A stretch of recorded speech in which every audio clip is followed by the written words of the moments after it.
بسم الله الرحمن الرحيم. الحمد لله رب العالمين والعاقبة للمتقين والصلاة والسلام على سيد الأنبياء والمرسلين سيدنا وحبيبنا وحبيب رب العالمين محمد وعلى آله وأصحابه ومن هدى بهديه إلى يوم الدين.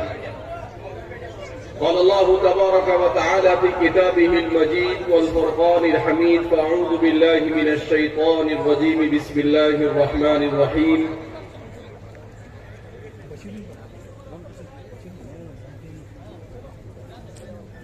ما تعبدون من بعدي. وقال النبي صلى الله عليه وسلم: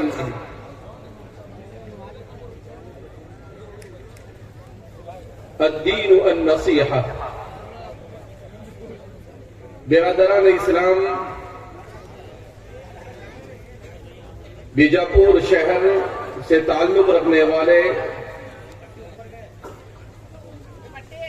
نوجوانان ملت اور پردہ نشین خواتین، مائیں اور بہنیں، اس وقت ہم قرآن کی نسبت پر، دین کی نسبت پر یہاں پر جمع ہوئے ہیں. اللہ رب العزت نے مجھے اور آپ کو اور روئے زمین پر بسنے والے 850 کروڑ انسانوں میں سے 23% انسانوں کو ایمان اور اسلام کی نعمت سے مالا مال کیا. آج کا انسان فطروں کے دور میں اس بات کو سمجھنے کے لیے تیار نہیں ہے کہ وہ اس دنیا میں کیوں آیا ہے اور اسے اس دنیا میں کیا کرنا ہے اور اس کے بعد کی زندگی میں اسے اپنی اس زندگی کا حساب کیسے دینا ہے. آج کا انسان صرف اسی چیز میں مست ہے کہ کسی طریقے سے اس کے پاس مال و دولت کی کثرت ہو جائے، کسی طریقے سے اس کے پاس بڑی حویلی ہو جائے، شاندار گاڑی ہو اور وہ اچھی پروفائل کے ساتھ اور اچھے اسٹیٹس کے ساتھ اپنی زندگی گزارے. وہ یہ چاہتا ہے کہ اس کا نام ہو، لوگ اسے جانے اور پہچانے، چاہے اس کے لیے کتنی ہی گری پڑی حرکت اسے کیوں نہ کرنی پڑے. اسی لیے ہم دیکھتے ہیں کہ لوگ طرح طرح کی ویڈیو بنا کر، جس میں انسان کا دین اور دنیا کا کوئی فائدہ نہیں ہوتا ہے، صرف اس لیے سوشل میڈیا پر ڈالتے ہیں تاکہ لوگ اس کی طرف متوجہ ہوں، لوگ اسے یاد کریں. جبکہ حقیقت یہ ہے کہ اس دنیا میں اللہ رب العزت نے انسان کو اشرف الخلائق بنا کر بھیجا اور انسان کی ہدایت کے لیے اللہ رب العزت نے سیدنا حضرت آدم علی نبینا علیہ السلام سے لے کر نبی کریم صلی اللہ علیہ وسلم کی ذات اقدس تک 1,24,000 انبیاء کرام علیہ السلام کو مبعوث کیا. اب سوال یہ پیدا ہوتا ہے کہ انبیاء کو کیوں بھیجا گیا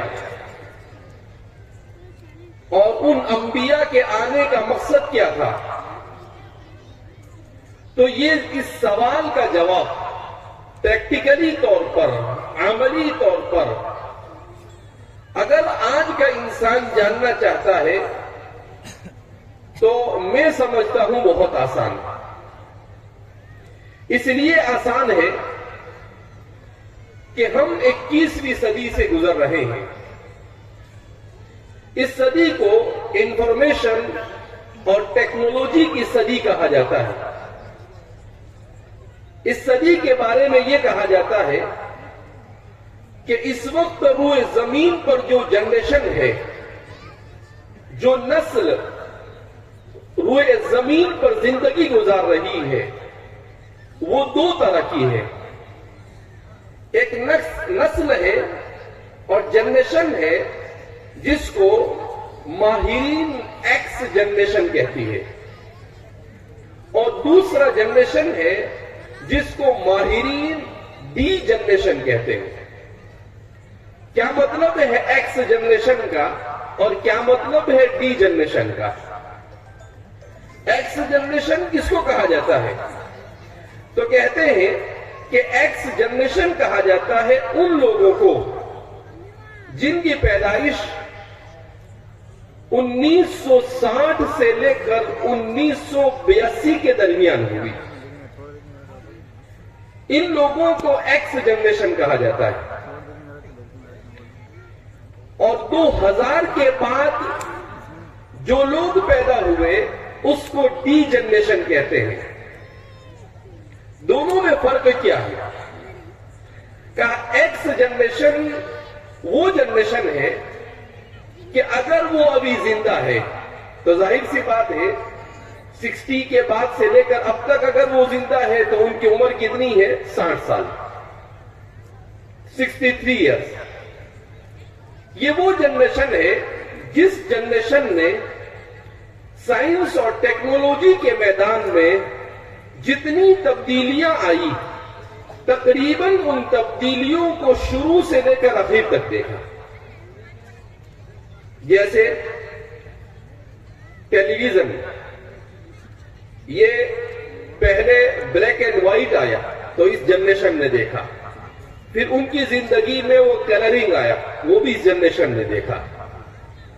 اس کے بعد ٹیلی فون، پہلے نمبر سے گھمانے کے لیے ٹیلی فون آیا، وہ بھی جنریشن نے دیکھا، اور اب ہر ہاتھ میں موبائل اور اسمارٹ فون آ گیا، وہ بھی اس جنریشن نے دیکھا۔ تو جتنی بھی چیزیں ہو سکتی ہے اس جنریشن نے جہاں گاڑی کو دیکھا ابتدائی درجے میں، وہاں پر اس نے ہوائی جہاز کو بھی دیکھا، اس نے راکٹ کو بھی دیکھا، اور بھی بہت ساری چیزیں وہ دیکھ رہے ہیں۔ اور جو جنریشن ڈی جنریشن ہے جس کو ڈیجیٹل جنریشن کہا جاتا ہے، کہ 2000 کے بعد جو لوگ پیدا ہوئے انہوں نے پچھلی کیا چیزیں کس طرح سے ترقی کر کر یہاں تک پہنچی انہیں نہیں دیکھا۔ انہوں نے سیدھا سیدھا اسمارٹ فون دیکھا، انہوں نے سیدھا سیدھا جو چیزیں وجود میں آ رہی ہے وہ ابھی آنکھ کھولے نہیں کہ ان کے سامنے وہ چیزیں موجود تھی۔ ان دونوں جنریشن کے درمیان اور ان دونوں نسلوں کے زندگی، لائف اسٹائل اور ان کے سوچنے اور ان کی زندگی گزارنے کے درمیان کیا فرق ہے؟ تو ان دونوں کے درمیان فرق یہ ہے کہ جو ایکس جنریشن ہے، چونکہ اس نے تمام چیزوں کو دیکھا تو وہ ہر چیز کو قدر کی نگاہ سے دیکھتا ہے۔ دوسرا، وہ جنریشن وہ اپنے تعلقات کو مینٹین کرنے کی کوشش کرتا ہے، اپنے ماں باپ کے ساتھ، اپنے رشتہ داروں کے ساتھ، اپنے ٹیچر کے ساتھ، بڑے کی رسپیکٹ کرنا، وہ جنریشن اس کو اہم سمجھتا ہے، اس لیے کہ اس کی تربیت ایسے ہوئی۔ اس زمانے میں اس کی تربیت ہوئی جس زمانے میں والدین کے ہاتھ میں موبائل نہیں تھا، اس زمانے میں اس کی تربیت ہوئی جس زمانے میں گھر گھر پر ٹی وی نہیں تھی، تو وہ خاندانی اقدار کو جانتا ہے، وہ جانتا ہے کہ ماں باپ ان کی خدمت کرنی چاہیے، وہ جانتا ہے کہ رشتہ دار ان کے ساتھ تعلقات کو اچھے رکھنا چاہیے، بلکہ اس کی پوری کوشش ہوتی ہے۔ آپ آج ہی اپنے گھر میں جا کر، بلکہ یہیں پر بیٹھے بیٹھے تصورات کی دنیا میں جا کر 60 سال سے اوپر والے اور انڈر 20 سال کی عمر والے دونوں جنریشن کے طریقے زندگی کے اوپر غور کریں گے تو آپ کو ضرور یہ چیز نظر آئے گی۔ جو ڈیجیٹل جنریشن ہے، یعنی جو موبائل کے زمانے میں پیدا ہوئی کہ جس نے آنکھ کھولتے ہی دنیا کو ڈیجیٹل دنیا دیکھا کہ بہت سارے ملکوں کے پردھان منتری اور وہاں کے وزیر اعظم اعلان کرتے ہیں کہ ہمارا ملک ڈیجیٹل ہو گیا ہے، ڈیجیٹل کرنا ہے، ڈیجیٹل ہونے والا ہے. تو یہ جو جنریشن ہے، اس جنریشن کے بڑے مسائل ہیں. یہ جنریشن ماں باپ کا ادب اور احترام نہیں جانتا. یہ جنریشن ٹیچر کا ریسپیکٹ نہیں جانتا. یہ جنریشن اپنے وقت کی قدر و قیمت نہیں جانتا. یہ جنریشن کیا جانتا ہے؟ یہ جنریشن یہ جانتا ہے کہ زیادہ سے زیادہ اپنے وقت کو موبائل پر کیسے خرچ کیا جائے. یہ جنریشن یہ جانتا ہے کہ زیادہ سے زیادہ یوٹیوب چینل بنا کر یا فیس بک بنا کر یا کوئی بھی سوشل میڈیا کا اکاؤنٹ بنا کر اپنے فالوور کو زیادہ سے زیادہ کیسے بڑھایا جائے. اسے اپنے ماں باپ راضی ہے یا نہیں اس کی فکر نہیں، مگر اس کو اپنے فالوور بڑھانے کی فکر ہے. اسے اس بات کی فکر نہیں ہے کہ میرا ٹیچر، اس کا ریسپیکٹ کرنا میرے لیے ضروری ہے زندگی میں ترقی کرنے کے لیے. نہیں، وہ صرف اس کو اس بات کی پڑی ہے کہ دور کے لوگ میرے قریب آ جائے، چاہے میرے قریب والا مجھ سے دور ہو جائے، اس سے مجھے کوئی مطلب نہیں. تو یہ معاشرے کا، اس کو ریڈ سگنل کہا جاتا ہے. یعنی یہ معاشرہ تباہی کی طرف بڑھ رہا ہے. یہ معاشرے کے لیے اچھی علامت اور نشانی نہیں ہے. یہ جنریشن اس طرح کی فکر کا حامل کیوں ہوا؟ اس لیے کہ اس جنریشن کی تربیت کرنے والوں نے جیسی تربیت کرنی چاہیے ویسی تربیت نہیں تھی. ہم میں سے ہر ایک اسی کوشش میں لگا ہوا ہے کہ وہ زیادہ سے زیادہ اپنا وقت سوشل میڈیا پر خرچ کرے، بیکار چیزوں کے اوپر خرچ کرے. تو ہم نے اپنا وقت اپنے بچوں کو ان کی تربیت میں خرچ کرنے کے بجائے بیکار اور لایانی چیزوں میں خرچ کرنا شروع کر دیا، جس کا انجام یہ ہے کہ یہ جنریشن جہاں پر اپنے ماں باپ سے دور ہو رہا ہے، اپنے رشتہ داروں سے دور ہو رہا ہے، وہیں یہ جنریشن اپنے خالق اور مالک سے بھی دور ہو رہا ہے. یہ اپنے دین سے بھی دور ہو رہا ہے. یہ جنریشن یہ اپنی معاشرت سے بھی اور اپنے خاندانی اقدار سے بھی دور ہو رہا ہے. ایسے موقع پر ہمیں کیا کرنا چاہیے؟ ہمیں اس جنریشن کی صحیح تعلیم و تربیت کی فکر کرنے کی ضرورت ہے. اس لیے کہ دنیا میں ایک زمانہ ایسا تھا کہ بگڑنے کے لیے وسائل اور اسباب بہت کم تھے، مگر ہم جس دور سے اور ہمارے بچے جس دور سے گزر رہے ہیں، یہ دور ایسا ہے جس میں سدھرنے کے اسباب معدوم تقریباً ہو چکے ہیں اور بگڑنے کے اسباب کی بہتات ہو چکی ہے. ایک موبائل یہ تباہی کی طرف لے جاتا ہے. دوسرا فرینڈ سرکل، دوستی اور یاری. اس لیے کہ جب اس کو ماں باپ کی طرف سے صحیح تربیت نہیں ملی، اس کو مکتب میں اور مدرسے میں صحیح تربیت نہیں ملی، اس کو اسکول میں صحیح تربیت نہیں ملی، اس کو کالج اور یونیورسٹی میں صحیح تربیت اور صحیح ماحول نہیں ملا، تو ظاہر سی بات ہے کہ اس کو سوائے اپنی دنیا کے اور اپنی عارضی اور ٹیمپرری لذت اور ٹیسٹ کے اور کچھ سمجھ میں نہیں آتا ہے. اپنے اس جنریشن کو دنیا اور آخرت کی تباہی سے بچانا یہ میرا اور آپ کا فریضہ ہے. یہ ماں باپ کا فریضہ ہے. یہ والدین کے فریضے کے ساتھ ساتھ استاد اور علماء کا فریضہ ہے.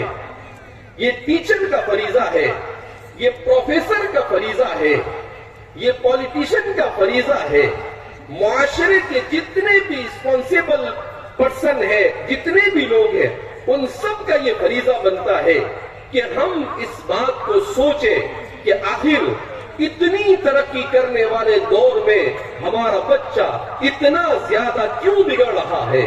اس لیے کہ ہم نے اپنے بچوں کو اللہ سے، اللہ کی کتاب سے اور اللہ کے نبی سے جوڑنے کی جیسی فکر کرنی چاہیے ویسی فکر نہیں کی۔ اب وہ اپنا وقت کہاں خرچ کرتے ہیں؟ وہ اپنا وقت خرچ کرتے ہیں فلموں میں، وہ اپنا وقت خرچ کرتے ہیں گیم کھیل کر، وہ اپنا وقت خرچ کرتے ہیں سوشل میڈیا پر، وہ اپنا وقت خرچ کرتے ہیں کہاں پر؟ سوائے موبائل کے ان کے ہاتھ میں اور کچھ نہیں۔ ایک سروے یہ کہتا ہے کہ اگلے 20 سال کے بعد معاشرے میں موبائل ایڈکشن، موبائل کا نشہ اور عادت اتنی بھیانک انداز میں پھیلے گی کہ 40% لوگ اس ایڈکشن کی وجہ سے شادی بھی نہیں کریں گے۔ ایک اخبار کے اندر میں نے پڑھا کہ اگلے 10-20 سال کے اندر میں یہ صورتحال ہونے والی ہے کہ یہ ایڈکشن اور اس کا نشہ اتنا خطرناک ہماری نسلوں کے اوپر سوار ہونے والا کہ شادی نہیں۔ اب ظاہر سی بات ہے، انسان کے فطری بہت سارے تقاضے ہیں، ان تقاضوں کے پیش نظر جب وہ شادی نہیں کرے گا تو دوسرے بڑے گناہوں میں مبتلا ہوگا، اور جب ان گناہوں میں مبتلا ہوگا تو ظاہر سی بات ہے کہ ہم پھر اس پر کنٹرول نہیں کر سکتے۔ ہم اپنے بچوں کی تربیت کیسے کریں؟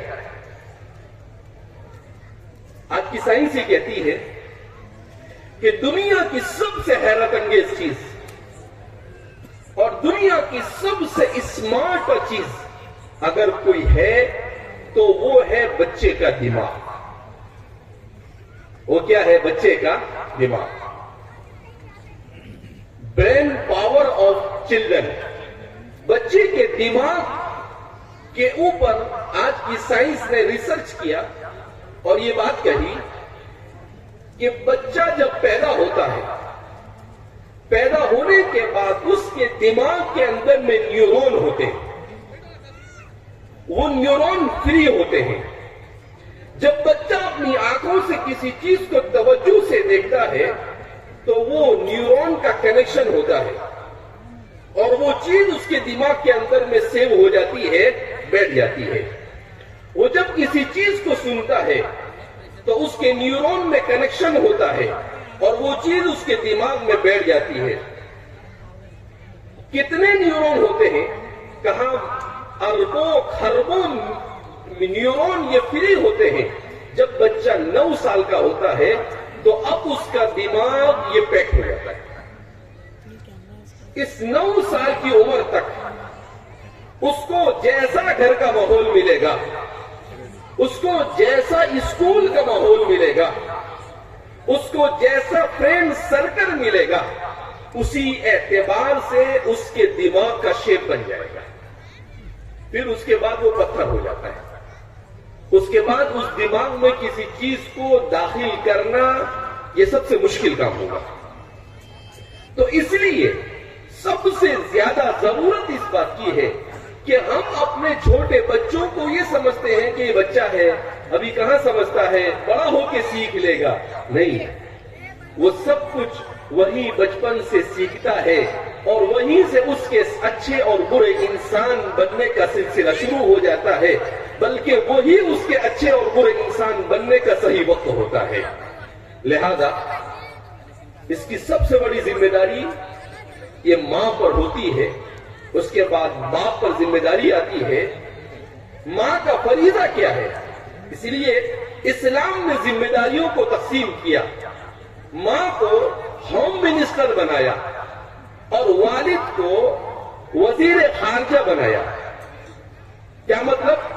کہ ماں کا کام یہ ہے کہ وہ اپنی اولاد کی تعلیم و تربیت پر مکمل فوکس کرے اور یہ کوشش کرے کہ میرا بچہ اپنے معاشرے کا سب سے بہترین انسان ہو۔ میرا بچہ امام غزالی جیسا ہو. امام غزالی ایسے ہی غزالی نہیں بنے. امام غزالی کے غزالی بننے کے پیچھے سب سے بڑا رول ان کی والدہ محترم. امام غزالی یہ دو بھائی تھے, محمد الغزالی اور احمد الغزالی. امام غزالی کے بھائی احمد الغزالی تھے. ہماری عورتوں کے لیے سننے جیسا واقعہ ہے. تو احمد الغزالی ایسے تھے کہ ان کو تصوف اور سلوک کے اوپر اپنی جوانی کی عمر میں دسترس حاصل ہو گئی. انہوں نے مجاہدہ کیا. ان کی والدہ نے ان کی ایسی تربیت کی کہ کسی کے دل میں اور دماغ میں کیا خیالات چلتے ہیں وہ ان کو نظر آ جاتے ہیں. تو ایک مرتبہ امام غزالی نے اپنی والدہ سے شکایت کی. کہا اماں یہ میرا بھائی ہے, میرے پیچھے نماز نہیں پڑھتا ہے, آپ اس کو سمجھاؤ. ساری دنیا میرے پیچھے نماز پڑھتی ہے, میرا بھائی ہو کر نماز نہیں پڑھتا ہے. تو دیکھو ماں نے کیسی تربیت کی. ماں نے ان کی تربیت ایسے کی کہ دونوں کو بلایا اور پہلے پوچھا کہ بھائی اپنی جگہ پر بیٹھے رہے, آپ لوگ اپنی جگہ پر بیٹھے رہے, مجلس میں انتشار نہ پھیلائے. سر آ کر خطاب کریں گے, برائے کرم آپ بیٹھے رہے, اپنی جگہ سے نہ اٹھے, خواہ بخواہ مجلس کو منتشر نہ کریں. سیلفی لینا, فوٹو کھینچنا یہ ضروری نہیں ہے.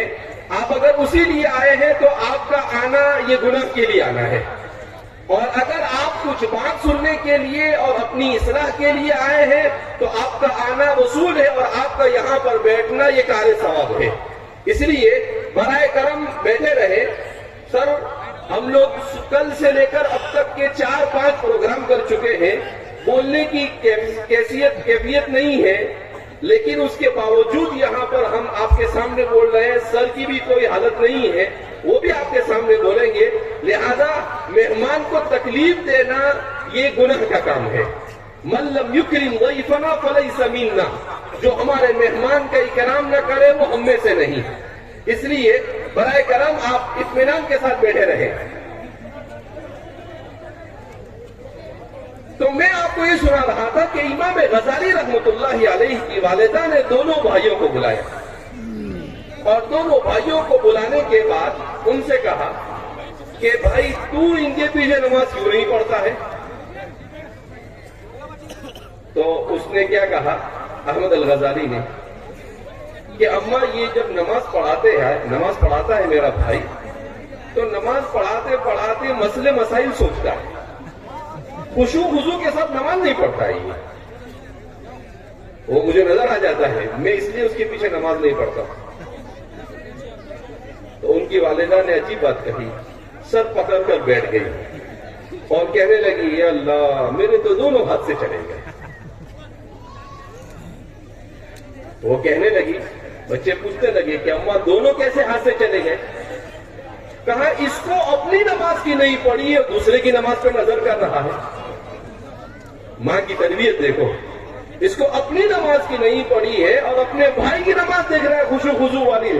ارے بھائی اس سے یہ مطلوب ہے کہ تو خشوع خضوع کے ساتھ نماز پڑھ, کوئی دوسرا پڑھے یا نہ پڑھے اللہ کے سامنے تجھے اس کا جواب نہیں دینا ہے. تو اس بھائی کی تربیت کی کہ بھائی تو اپنی نماز میں خشوع خضوع پیدا کر, تو اس کے دل میں کیوں جھانکتا ہے, تجھے کیا ضرورت ہے اس کو جھانکنے کی. اور دوسرے سے کہا کہ بھائی نماز تو اصل مقصود ہے, تو نماز کو چھوڑ کر مسئلے مسائل وہاں کیوں سوچتا ہے؟ نماز میں ایک سوئی کے ساتھ اللہ کے سامنے کھڑا ہو جا. جب ایسی مائیں ہوتی تھی جب امام غزالی پیدا ہوتے تھے, ایسا نہیں کہ وہ آپے سے باہر ہوئے, دیکھو میرا ایک بچہ تو دل کی بات جان لیتا ہے اور میرا ایک بچہ تو نماز میں بھی مسئلے مسائل نہیں. اس نے اپنے دونوں بچوں کی اصلاح کی. تو اللہ رب العزت نے امام غزالی کو اتنا اونچا مقام عطا فرمایا. تو اس لیے ہمارے معاشرے کو, جس جنریشن کو, ڈیجیٹل جنریشن جو ہمارے سامنے ہے, اس جنریشن کے لیے بہت مسائل ہیں. اس جنریشن کا سب سے بڑا مسئلہ تو یہ ہے کہ اس جنریشن کو ہمیں اپنے ادارے, اور اپنے ماحول کے اندر میں تعلیم کا انتظام کرنا پڑے گا۔ انوائرمنٹ اور ماحول جو ہوتا ہے وہ بہت بڑا رول ادا کرتا ہے کسی بھی انسان کے بننے اور بگڑنے میں۔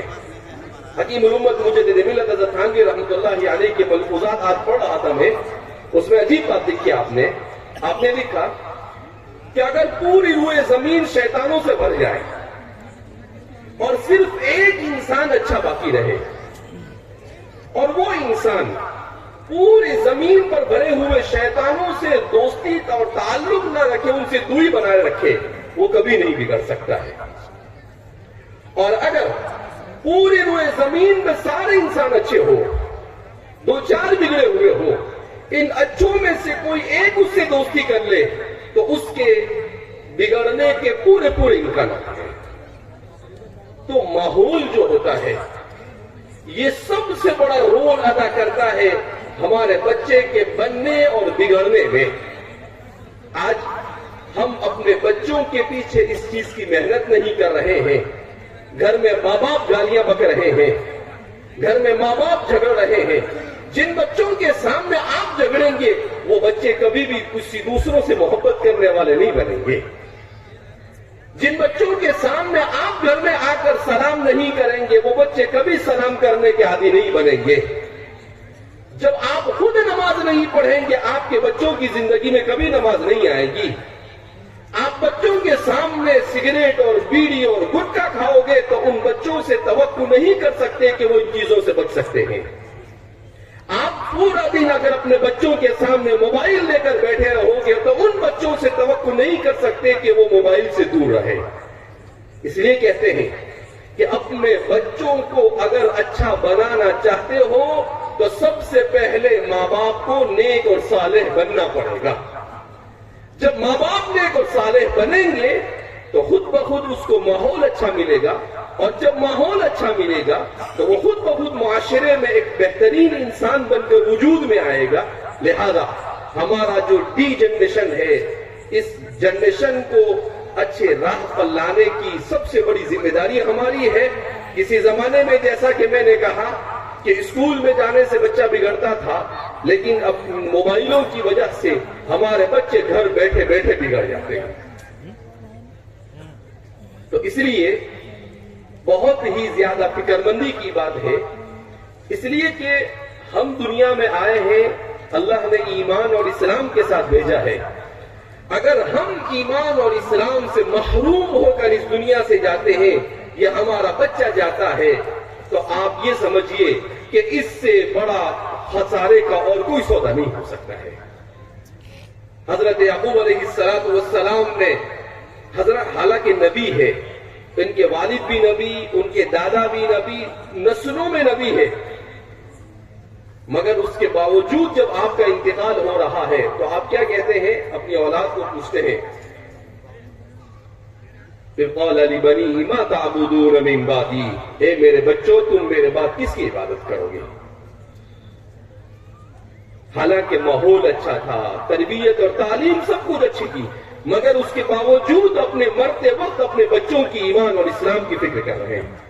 انہوں نے یہ فکر نہیں کی کہ پیسے کیسے کماؤ گے، انہوں نے یہ فکر نہیں کی کہ حویلی کیسے بناؤ گے، انہوں نے یہ فکر نہیں کی کہ کار کیسے خریدو گے، انہوں نے یہ فکر کی کہ میرے بعد تم کس کی عبادت کرو گے؟ قالوا نعبد الہک و الہ آبائک ابراہیم و اسماعیل و اسحاق الہ واحدا۔ تو انہوں نے کہا ہم عبادت کریں گے آپ کے معبود کی، اور ابراہیم اور اسحاق اور اسماعیل کے معبود کی، ایک اللہ کی عبادت کو ہم کبھی نہیں چھوڑیں گے۔ تو ہمیں بھی اپنے اولاد کے ایمان اور اسلام کی فکر کرنے کی ضرورت ہے، ورنہ آئے دن ہم سن رہے ہیں کہ ہمارے معاشرے کے اندر میں ارتداد پنپنے لگا ہے۔ اس ارتداد کو روکنے کی ذمہ داری میری اور آپ کی ہے۔ کل قیامت کے دن اللہ کے یہاں جواب دینا پڑے گا کہ ہم نے اپنے بچوں کی تعلیم و تربیت پر کتنی توجہ دی اور کتنی نہیں دی۔ لہذا اللہ رب العزت سے ہم دعا کرتے ہیں کہ اللہ رب العزت فتنوں کے اس دور میں میرے اور آپ کے ایمان کو اور ہماری نسلوں کے ایمان کو محفوظ رکھے، ہمیں آخری دم تک اسلام، ایمان، اخلاق اور اعمال صالحہ کے ساتھ زندگی گزارنے کی توفیق مرحمت فرمائے، ہر قسم کے شرور و فتن سے ہماری حفاظت فرمائے، اور اللہ رب العزت اپنی رضا والے اعمال کی توفیق مرحمت فرمائے۔ والسلام علیکم ورحمۃ اللہ وبرکاتہ۔